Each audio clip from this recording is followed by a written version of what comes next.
여러분 안녕하세요. 웹디자인 수업 진행을 맡은 디자인공학부의 강은정 교수입니다. 만나서 반갑습니다. 자, 오늘은 제1강 웹기획과 웹디자인의 이해에 대해서 공부해 보도록 하겠습니다. 자, 우리 수업 웹디자인이라는 영역은 웹기획과 웹디자인 모두 포함하고 있습니다. 우선 목차를 확인해 보도록 하겠습니다. 오른쪽 목차 리스트를 보시면은요, 첫 번째, 학습 개요, 두 번째, 웹의 진화, 세 번째, 웹 기획의 이해, 네 번째, 웹 디자인의 이해, 마지막으로 학습 정리의 순서로 수업을 진행해 보도록 하겠습니다. 두 번째, 세 번째, 네 번째 내용, 웹의 진화, 웹 기획의 이해, 웹 디자인의 이해가 오늘 수업의 주요 내용이라고 생각하시면 될 것 같습니다. 먼저 학습 개요부터 살펴보도록 하겠습니다. 학습 개요에는 학습 목표와 주요 내용에 대한 설명이 있습니다. 먼저 학습 목표부터 살펴보도록 하겠습니다. 웹 기획과 웹 디자인을 이해하고 웹 기획자와 웹 디자이너의 역할을 설명할 수 있다. 자, 이번 1강에서는요. 웹 기획과 웹 디자인에 대한 이해가 가장 중요한 핵심 내용입니다. 주요 내용을 볼까요? 첫 번째, 웹의 진화. 자, 그리고 두 번째 파트를 보시면 웹 기획의 이해, 웹 기획자가 갖추어야 할 능력. 자, 세 번째 파트, 웹 디자인의 이해, 웹 디자인을 할 때 고려할 요소. 세 번째, 웹 디자이너가 갖추어야 할 능력과 역할. 자, 이렇게 웹 기획과 웹 기획자, 웹 디자인과 웹 디자이너에 대한 이해를 목표로 하고 있습니다. 자, 본격적으로 수업을 들어가도록 하겠습니다. 웹의 진화. 웹사이트는 현재 어떻게 변화하고 있는지 알아볼까요? 웹사이트는 데스크탑 인터넷에서 모바일 온리 시대로 변화하고 있습니다. 에릭 슈밋 구글 회장이 모바일 퍼스트 시대를 선언한 바 있습니다. 그 후 앞으로는 일상생활과 비즈니스까지 모두 모바일로만 처리하는 모바일 온리 시대가 올 것이라고 예측하였습니다. 많은 양의 정보보다는 기능 위주의 사이트들을 많이 제공하고 있죠. 최근에는 모바일 퍼스트에서 인공지능 퍼스트 시대로의 전환을 준비하고 있습니다. 그렇다면 데스크탑 인터넷은 이제 필요가 없는 걸까요? 데스크탑 인터넷은 많은 양의 정보를 정리해서 보여주는 웹사이트에 적합합니다. 기능보다는 정보 제공의 사이트들이 많이 있죠.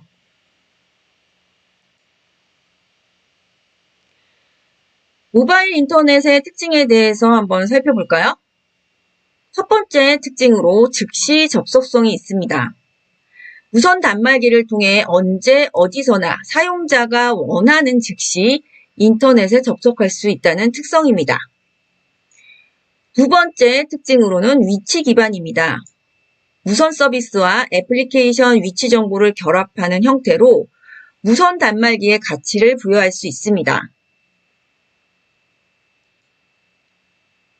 모바일 인터넷의 특징 세 번째로 개인화를 들 수 있습니다. 물론 데스크탑 사이트에서도 개인화 메뉴들이 있죠. 하지만 모바일에서는 그 특징이 분명합니다. 왜냐하면 1인 1개의 모바일을 가지고 있기 때문이죠. 휴대용 단말기를 사용하는 개인 고객이 미리 제공한 정보나 사전 설정한 내용을 바탕으로 사용자 개인의 특성에 맞춘 콘텐츠를 제공받는 것을 개인화라고 합니다. 사례를 한번 볼까요? 모바일 개인화 메뉴들을 지금 소개해드리고 있는데요. 왼쪽이 네이버 모바일 웹사이트, 오른쪽이 다음 모바일 웹사이트입니다. 여기서 잠깐 모바일 기획에서 UX가 중요한 이유에 대해서 설명드리겠습니다.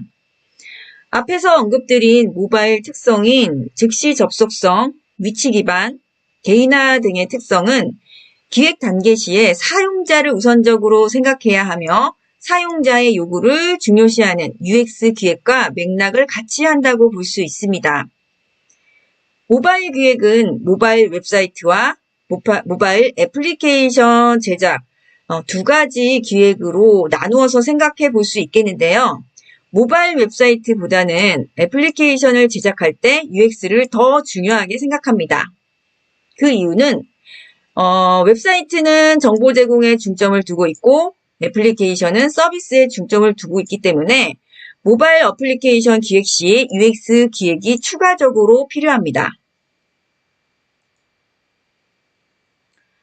다음으로 웹 기획의 이해에 대해서 공부해 보도록 하겠습니다. 먼저 웹 기획의 개념부터 확인해 보도록 하겠습니다. 웹 기획의 개념을 확인하기 전에 기획이란 무엇일까요? 어떤 일을 하는 데 있어서 미리 해야 하는 일을 기획이라고 합니다. 자, 미리 해야 하는 일 중에는 계획이라는 단어도 있습니다. 하지만 기획과 계획은 다릅니다. 계획은 미리 준비해야 하는 것은 맞지만 어떤 새로운 것이 들어가는 것이 아닙니다. 하지만 기획은 미리 준비하되 지금까지와는 다른 무언가가 필요한 작업입니다. 자, 웹 기획이란 무엇일까요?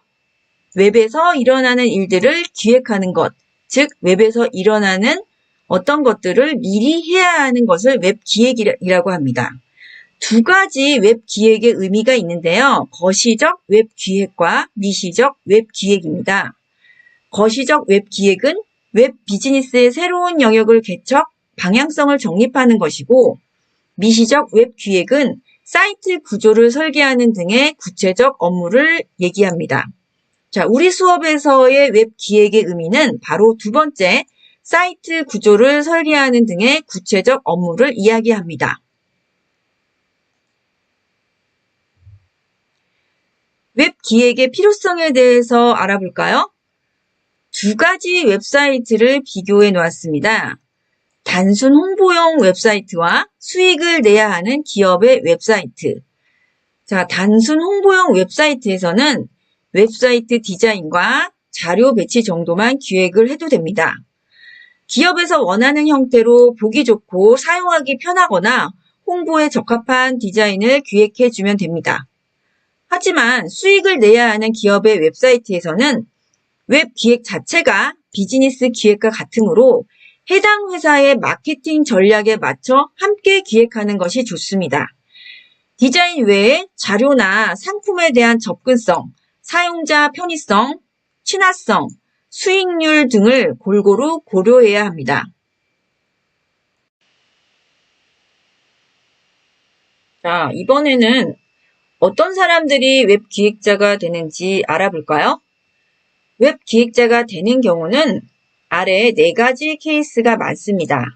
첫 번째, 처음부터 웹 기획을 업무로 시작한 순수 웹 기획자. 두 번째, 개발자 출신의 웹 기획자. 세 번째, 디자이너 또는 크리에이티브 출신의 웹 기획자. 네 번째, 에이전시 마케팅 분석 출신의 웹 기획자. 자, 이들은 모두 웹에 대한 트렌드를 잘 알고 있는 사람들입니다. 다음으로 웹 기획자의 요건에 대해서 알아보도록 하겠습니다. 아래 열거된 내용들은 웹 기획자가 가지고 있으면 좋은 요건들과 잘하면 좋은 능력들을 열거해 놓았습니다. 첫 번째, 웹사이트의 목적 및 전략 수집.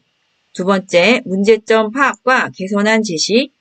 세 번째, 웹사이트 운영 기획. 네 번째, 프로젝트 관리. 자, 이렇게 네 가지 영역은 실제 웹 기획자가 하는 실무적인 내용입니다. 이런 것들을 잘 하면 좋겠죠? 자, 다섯 번째, 커뮤니케이션. 여섯 번째, 벤치마킹. 일곱 번째, 트렌드를 읽는 눈. 여덟 번째, 디지털 마인드. 자, 이렇게 네 가지 요소는 이런 것들을 가지고 있으면 실무적인 그 능력이 좀 더 좋아질 수 있는 그런 요소들입니다. 자, 다음으로 웹 디자인의 이해에 대해서 공부해 보도록 하겠습니다. 웹 디자인이란 무엇인가요? 웹 디자인이란 GUI로 웹사이트를 만드는 것을 말합니다. 사용자가 웹사이트에서 볼 수 있는 모든 요소, 즉 GUI를 디자인하는 일을 말합니다. 아래 보이시는 웹사이트들은 많은 UI 요소들로 구성이 되어 있습니다. 사용자가 보는 모든 요소, 즉 GUI를 디자인하는 일을 웹 디자인이라고 합니다.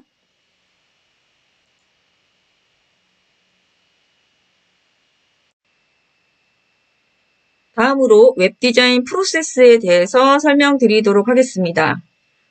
웹 디자인 프로세스는 크게 5단계로 나누어서 설명드릴 수 있겠는데요. 첫 번째, 컨셉 정의, 두 번째, 프로토타이핑, 세 번째, 스타일 설정, 네 번째, 최종 디자인, 다섯 번째, 템플릿 제작의 순서로 이루어집니다. 첫 번째 컨셉 정의의 단계에서는요, UI 컨셉을 설정하고 UI 키워드, 키팩터를 추출하여 디자인 방향을 설정하게 됩니다. 디자인 방향이 설정이 되면 이미지 컨셉을 설정하고 많은 아이디어를 제시해서 최종적으로 디자인 시안을 만들게 됩니다. 만들어진 시안으로 클라이언트 평가 1차적으로 평가를 하고 하나의 스타일을 결정하게 됩니다. 클라이언트 1차 평가에서는 디자인 시안을 3가지 이상 다른 스타일로 제작해가는 것이 좋습니다. 디자인 시안이라는 것이 클라이언트와 제작사 간의 커뮤니케이션을 위해서 시안을 제작해가는 것이기 때문에 좀 더 클라이언트가 원하는 방향이 무엇인지를 알아내기 위해서는 다른 스타일 3가지 이상이 필요합니다. 클라이언트 1차 평가에서 스타일이 확정되었다면 베리에이션 단계로 들어갑니다. 베리에이션 된 디자인들로 클라이언트 2차 평가를 진행을 하게 됩니다. 여기에서 베리에이션 작업에 대해서 조금 더 설명을 드려야 될 텐데요. 앞에서 스타일은 동그라미, 세모, 네모 등 전혀 다른 디자인을 작업을 한다면 베리에이션이라고 하는 것은 정해진 스타일에서 디자인 요소만 변형을 해서 다양하게 작업을 해서 가지고 들어갑니다. 클라이언트 2차 평가에서 최종 디자인이 확정이 되면 템플릿 제작으로 들어갑니다. 템플릿 디자인을 진행한 후 템플릿에 적용될 가이드를 제작하고 HTML 코딩으로 사이트를 제작을 하게 됩니다.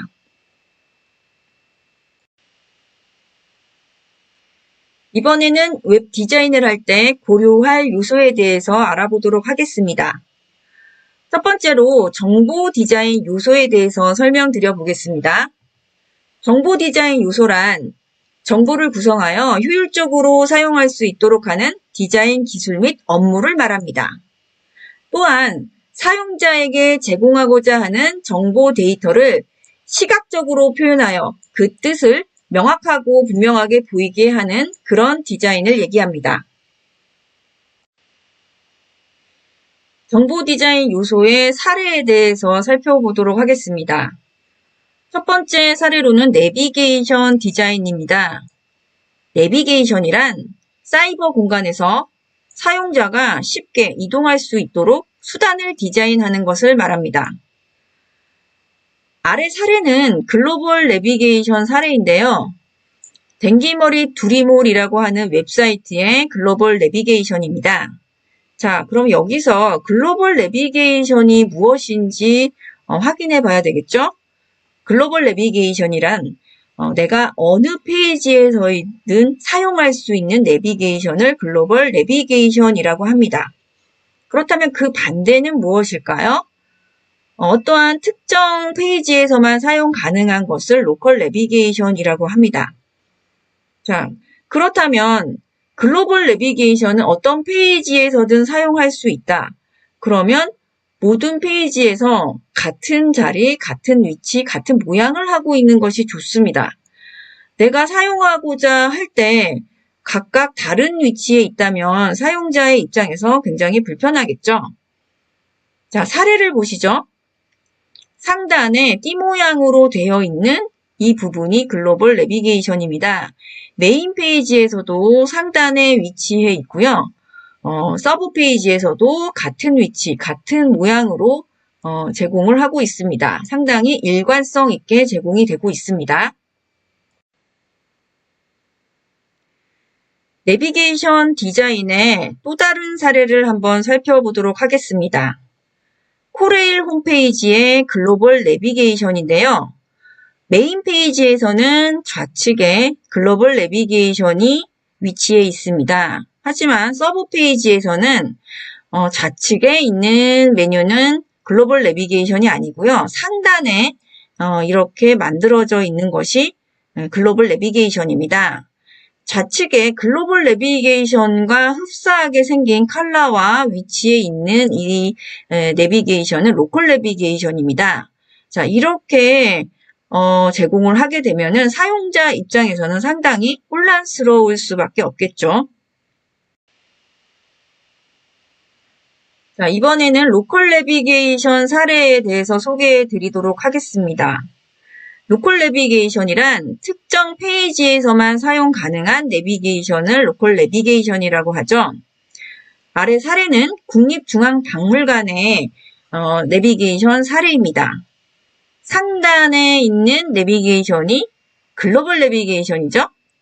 자, 그러면 로컬 내비게이션은 어디 있나요? 자, 빨갛게 제가 사각형으로 표시한 부분이 바로 로컬 내비게이션입니다.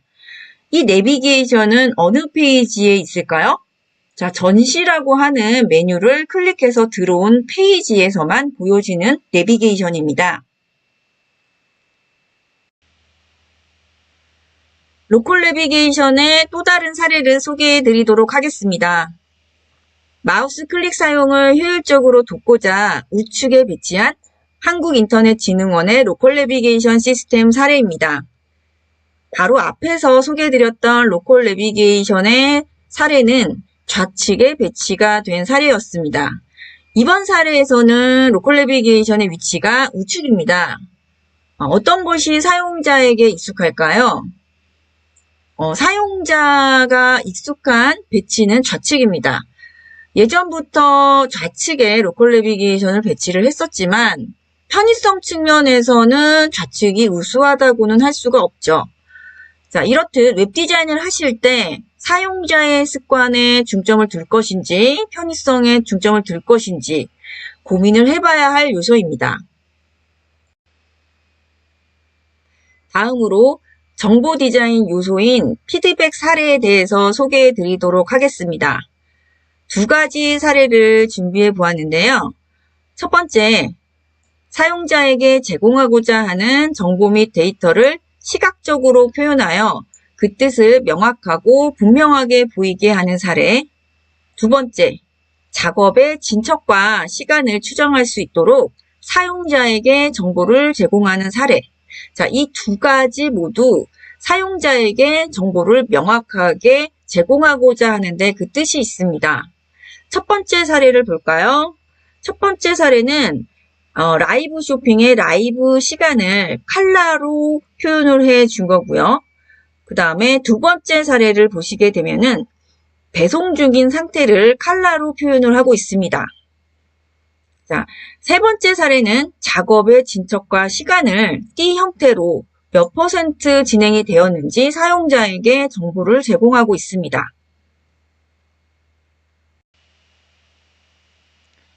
정보 디자인 요소 중 컨텍스트 제공에 대한 사례를 소개해 드리도록 하겠습니다. 컨텍스트란 사용자의 현재 위치를 말합니다. 웹 디자인을 하실 때 사용자가 보고 있는 현재 위치를 시각적으로 표현해 주시는 것이 좋습니다. 두 가지 사례를 소개해 드리겠는데요. 첫 번째 사례는 현재 작업의 내용과 현재 선택한 그 페이지에 대해서 컬러로 시각적으로 표현을 해주고 있습니다. 자, 두 번째 사례에서는요, 애플리케이션의 하단 탭 내비게이션에 대한 사례입니다. 선택하고 있는 메뉴에 대해서 시각적으로 표현을 해주고 있습니다. 정보 디자인의 요소 중 정보의 가시화와 1:1 대응에 대한 사례를 소개해 드리도록 하겠습니다. 앞에서 소개해 드린 그런 사례들과 비슷한 내용들인데요. 사용자에게 제공하고자 하는 정보 및 데이터를 시각적으로 표현하여 그 뜻을 명확하고 분명하게 보이도록 한 그런 사례들입니다. 두 가지 사례를 준비해 보았는데요. 두 가지 모두 네이버의 길찾기 서비스입니다. 첫 번째는 데스크탑 웹사이트의 사례이고요. 두 번째는 모바일 웹사이트의 사례입니다. 자, 첫 번째 사례를 한번 볼까요? 첫 번째는 도로 상황을 컬러로 표현해서 사용자에게 정보를 제공해 주고 있는 사례입니다. 각 컬러는 같은 정보를 포함하고 있고요. 각각의 컬러에서 주는 그런 정보는 1:1 대응을 하고 있습니다. 초록색 컬러는 교통이 원활하다라는 것을 포함하고 있고요. 노란색 컬러는 이쪽에 있는 노란색과 같은 정보를 포함하고 있겠죠. 정체된 도로를 표현하고 있습니다. 오른쪽에 모바일 웹사이트 사례를 살펴보도록 하겠습니다. 교통수단에 대해서 컬러로 표현을 하고 있고요. 각 컬러에 다른 컬러를 적용을 해서 각 컬러가 표현하고 있는 교통수단은 1:1 대응을 하고 있습니다. 이 컬러의 길이는 그 교통수단이 얼마만큼 시간이 걸리는지를 표현을 하고 있겠죠. 정보 디자인 요소 중 아이콘 레이블에 대한 사례를 소개해 드리도록 하겠습니다. 정보 디자인이라는 것은 정보를 포함한 요소들을 디자인하는 것입니다. 아이콘 레이블에도 정보를 포함하고 있겠죠. 아이콘 레이블을 아이콘으로만 표현을 했을 때 사용자는 그 정확한 내용을 파악하기 어려울 수 있습니다. 아이콘만 제공하는 레이블보다 아이콘과 텍스트로 제공하는 레이블이 더 명확한 정보를 제공해 줍니다. 하지만 때에 따라서는 아이콘으로만 제공하는 레이블이 있고 텍스트로만 제공하는 레이블이 있습니다.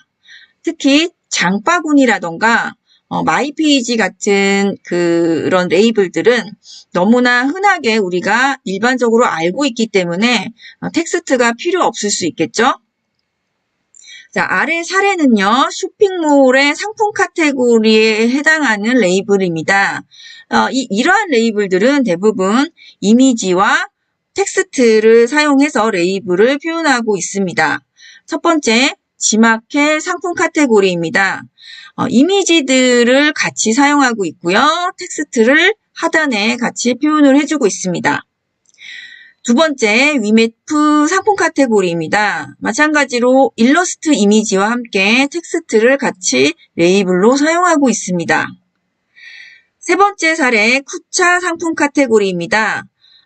이미지와 함께 텍스트를 같이 레이블로 사용하고 있습니다.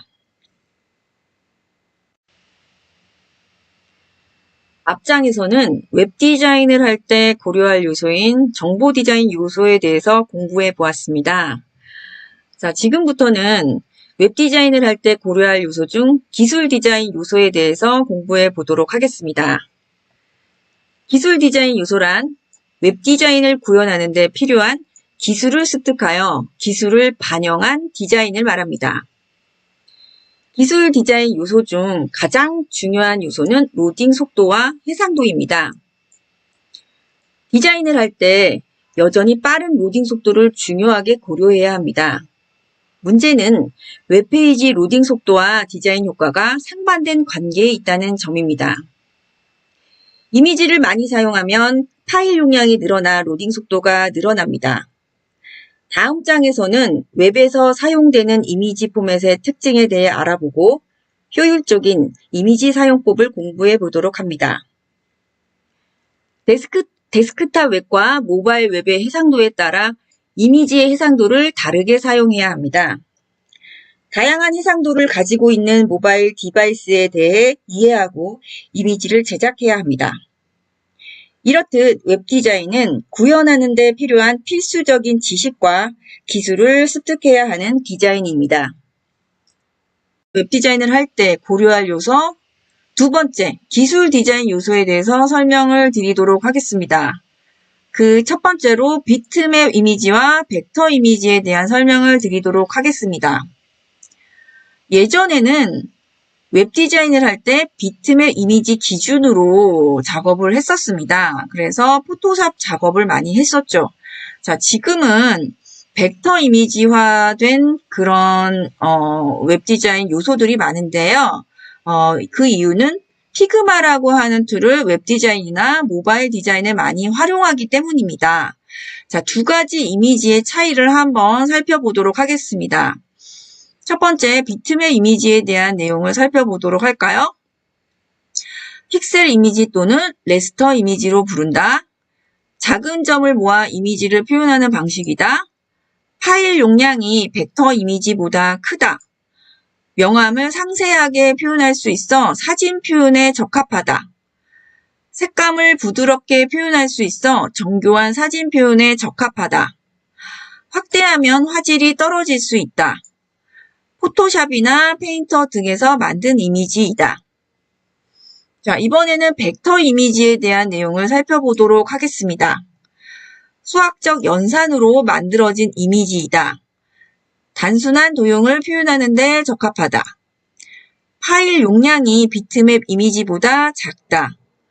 색조 표현이 단조로운 작업물에 적합하다. 색상을 정교하게 표현할 수 없다. 확대해도 화질이 떨어지지 않는다. 일러스트레이터나 오토캐드 그리고 피그마 등에서 만든 이미지이다. 비트맵 이미지와 벡터 이미지를 그림을 통해 그 차이를 알아보도록 하겠습니다. 자, 비트맵 이미지는 한 가지의 컬러 정보를 가진 픽셀을 모아 만든 오브젝트를 말합니다. 자, 왼쪽에 보이시는 그림이 바로 비트맵 이미지입니다. 사각형의 픽셀들이 하나하나 모여서 하나의 그림을 만들게 되죠. 자, 두 번째 벡터 이미지입니다. 기준점과 방향선 등의 정보를 모아 만든 오브젝트를 말한다. 자, 오른쪽에 있는 것이 벡터 이미지의 그림입니다. 자, 이러한 이미지는 아무리 확대해도 이미지가 깨지지 않는 장점이 있습니다. 모바일 디자인을 할 때에는 다양한 해상도에 적응할 수 있도록 이런 벡터 이미지를 활용하는 것이 더 장점이 많겠죠. 기술 디자인 요소 중 파일 형식과 컬러 모드에 대해서 공부해 보도록 하겠습니다. 대표적인 이미지 파일 형식에는 GIF, JPG, PNG가 있습니다. 대표적인 컴퓨터 그래픽 컬러 모드에는 RGB, CMYK, 인덱스 모드가 있습니다. 먼저 이미지 파일 형식에 대한 비교를 해보도록 하겠습니다. GIF, JPG, PNG 파일에 대해서 비교를 해보았는데요. 5가지 항목에 대해서 비교를 해보았습니다. 손실 없는 압축, 투명한 배경 지원, 인터레이스 방식 지원, 애니메이션 지원, 표현 가능 컬러 수 이렇게 5가지 항목인데요. 우선 GIF의 경우 4가지 항목은 모두 다 가능했습니다. JPG 같은 경우에는 4가지 항목 모두 다 불가능하고요. PNG의 경우에는 3가지 항목은 가능했으나 애니메이션 지원은 되지 않았습니다.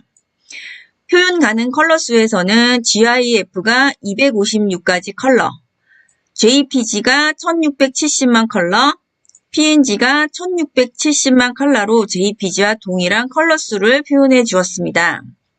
자, GIF 같은 경우에는 웹디자인에서 컬러 수가 적은 로고나 아이콘 등을 만드는 데 적합한 파일 포맷이고요. 우리가 메인 그래픽으로 사용할 때에는 JPG나 PNG 파일 포맷을 주로 사용을 합니다. 특히 PNG 같은 경우에는 퀄리티가 JPG보다 높기 때문에 모바일 디자인에 주로 사용하는 파일 포맷입니다. 이번에는 컬러 모드에 대해서 비교를 해보도록 하겠습니다. RGB, CMYK, 인덱스 컬러 모드입니다. RGB의 경우에는 가장 기본적인 컬러 모드이고 빛의 컬러입니다. CMYK의 경우에는 인쇄나 출력에 적합한 모드로 감산 혼합이며 RGB에 비해 색상 표현이 제한적입니다. 인덱스 컬러 모드는 24비트 컬러 중 정해진 256 컬러를 이용하는 단일 채널 이미지를 사용하는 컬러 모드입니다. 기술 디자인 요소, 이번에는 모바일 디바이스 특성에 맞는 가이드라인 사례에 대해서 소개해 드리도록 하겠습니다. 디바이스의 특성에 따라 다양한 해상도와 다양한 디바이스 비율에 적응할 수 있도록 가이드라인에 맞춰 배너를 제작해야 합니다. 자, 아래 사례를 보시죠. 아래 사례는 네이버 배너 광고의 가이드라인입니다. 먼저 가이드라인을 확인해 보도록 하겠습니다. 이미지 사이즈는 1250에 370 픽셀의 이미지로 제작합니다. 이미지 용량은 최대 230KB. 파일 포맷은 PNG 또는 JPG. 소재 전달은 1250에 370 픽셀 배너 이미지 1개. 자, 이렇게 가이드라인이 구성이 되어 있는데요. 이미지 사이즈가 1250에 370 픽셀입니다. 실제 모바일 디바이스의 화면 크기가 가로 300에서 400 픽셀 크기 기준으로 볼 때 3배에서 4배 정도 큰 사이즈로 제작하기를 권장합니다. 자, 우측 이미지 파일을 보시면은요, 가로 사이즈를 1250 픽셀로 작업을 하지만 가장자리 부분인 240 픽셀 정도의 영역이 붉게 표시되어 있는데요. 이 부분에는 중요한 요소를 배치하지 않는 것을 권장합니다. 광고 카피와 브랜드 로고는 중심 부위에 배치되도록 가이드라인에서 권장하고 있습니다. 그 이유는 다양한 모바일 디바이스의 비율에 따라서 이미지의 비율이 달라질 수 있기 때문에 노출되는 이미지의 영역도 달라질 수 있습니다. 좌우 가장자리 영역은 노출이 되지 않을 가능성이 있기 때문에 중요 요소 배치를 피하도록 권장하고 있습니다. 이번에는 기술 디자인 요소 중 반응형 디자인 사례에 대해서 살펴보도록 하겠습니다. 반응형 디자인에 대한 기술의 이해도가 없으면 이런 그래픽 디자인을 만들 수가 없습니다. 자, 아래의 사례는요, 오솔록 홈페이지의 반응형 디자인 사례입니다. 왼쪽이 PC 데스크탑 웹 디자인이고요. 오른쪽이 모바일 디자인입니다. 같은 이미지를 사용을 하고 있고요. 자, PC 메인 그래픽에서 정확하게 이분할되어 있지는 않지만 텍스트 영역과 이미지 영역으로 나누어져 있음을 알 수 있습니다. 모바일 버전에서는 모바일 비리에 맞게 왼쪽 텍스트 영역이 이미지 하단으로 보내지도록 설계가 되어 있습니다.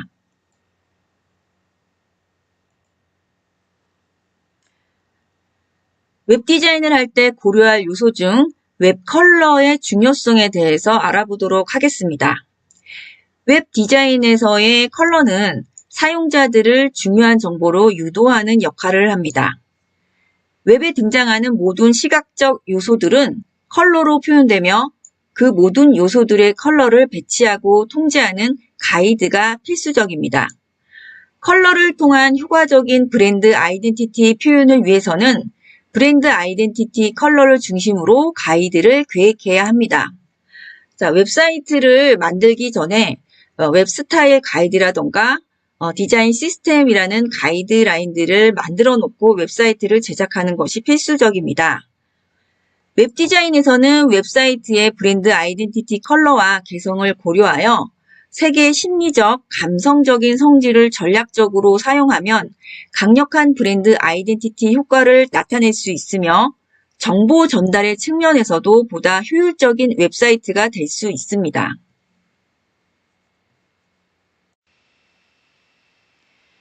웹 컬러의 중요성에 대한 사례를 하나 소개해 드리도록 하겠습니다. 웹 디자인에서의 컬러는 사용자들을 중요한 정보로 유도하는 역할을 합니다. 두 가지 사례를 준비해 보았는데요. 첫 번째 사례는 두 개의 버튼 중 사용자들이 더 많이 클릭하는 버튼이나 진행의 의미를 담고 있는 버튼에 컬러를 사용하여 사용자들을 유도하고 있습니다.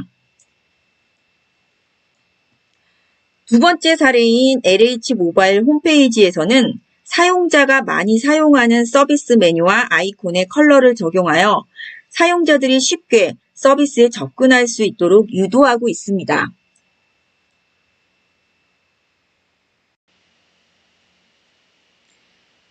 이번에는 웹 디자이너가 갖추어야 할 능력에 대해서 알아보도록 하겠습니다.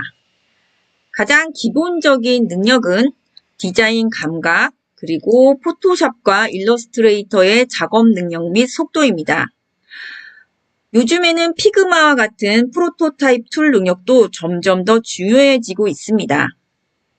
자, 그리고 서비스 디자인 기획력, 원활한 커뮤니케이션 능력, 새로운 기술 습득력 등의 능력이 필요합니다. 이번에는 웹 디자이너의 역할에 대해서 알아보도록 하겠습니다. 웹 디자이너란 다 같은 업무 영역을 가지고 있지 않습니다. 회사마다, 각 팀마다 다른 역할들을 부여받고 있는데요.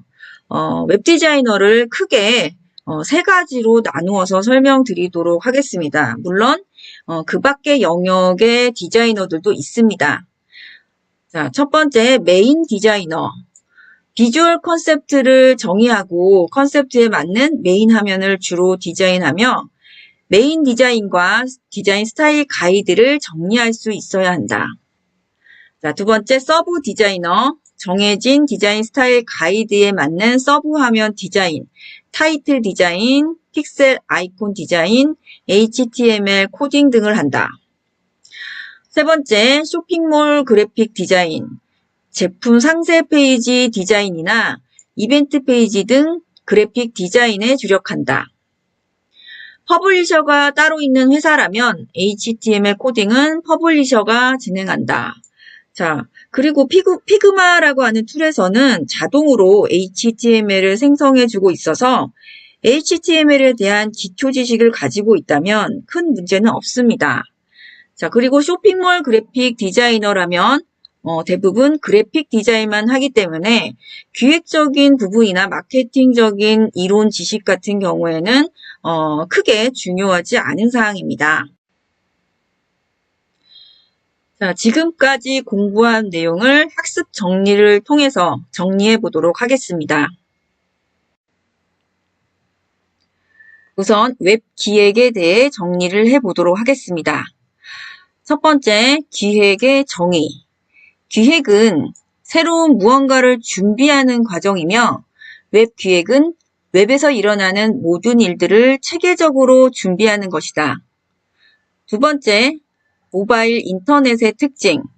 세 가지가 있었죠. 즉시 접속성, 위치 기반, 개인화. 세 번째, 웹 기획자의 필수 능력으로는 커뮤니케이션, 벤치마킹, 트렌드 파악, 디지털 마인드 등이 있었습니다. 네 번째, 웹 기획은 웹 비즈니스의 새로운 영역을 개척하고 웹사이트의 효율적 운영을 위해 필수적이다. 다섯 번째, 웹 기획은 웹사이트의 목적과 전략을 수립하고 사이트 구조를 설계하는 과정을 포함한다. 이번에는 웹 디자인에 대해서 학습 정리를 해보도록 하겠습니다. 첫 번째, 웹 디자인의 정의는 GUI를 포함한 모든 시각적 요소를 디자인하는 과정을 말합니다. 두 번째, 웹 디자인을 할 때 고려할 요소로는 두 가지가 있었는데요. 첫 번째, 정보 디자인 요소. 정보를 구성하여 효율적으로 사용할 수 있도록 하는 디자인 또는 사용자에게 제공하고자 하는 정보 및 데이터를 시각적으로 표현하여 그 뜻을 명확하고 분명하게 보이게 하는 디자인을 말합니다. 그 사례로는 내비게이션, 레이블링, 피드백, 컨텍스트의 시각적 표현, 정보의 가시화역, 가시화와 1:1 대응 등의 사례가 있었습니다. 웹 디자인을 할 때 고려할 요소 두 번째로는 기술 디자인 요소가 있었습니다. 기술 디자인 요소는 웹 디자인을 구현하는 데 필요한 기술을 습득하여 기술을 반영한 디자인을 말합니다. 그 사례로는 로딩 속도와 해상도, 이미지 형식, 모바일 디바이스 특성에 맞는 가이드라인 적용, 반응형 디자인들의 기술이 있었습니다. 웹 디자인 학습 정리 세 번째, 컬러의 중요성. 웹 디자인에서의 컬러는 사용자들을 중요한 정보로 유도하는 역할을 합니다. 네 번째, 웹 디자이너의 역할. 세 가지 디자이너의 역할에 대해서 정리를 해보았는데요. 메인 디자이너는 비주얼 컨셉트 정의 및 메인 화면 디자인, 서브 디자이너, 서브 화면, 타이틀, 아이콘 디자인 및 HTML 코딩, 쇼핑몰 그래픽 디자이너는 상세 페이지와 이벤트 페이지 디자인에 집중,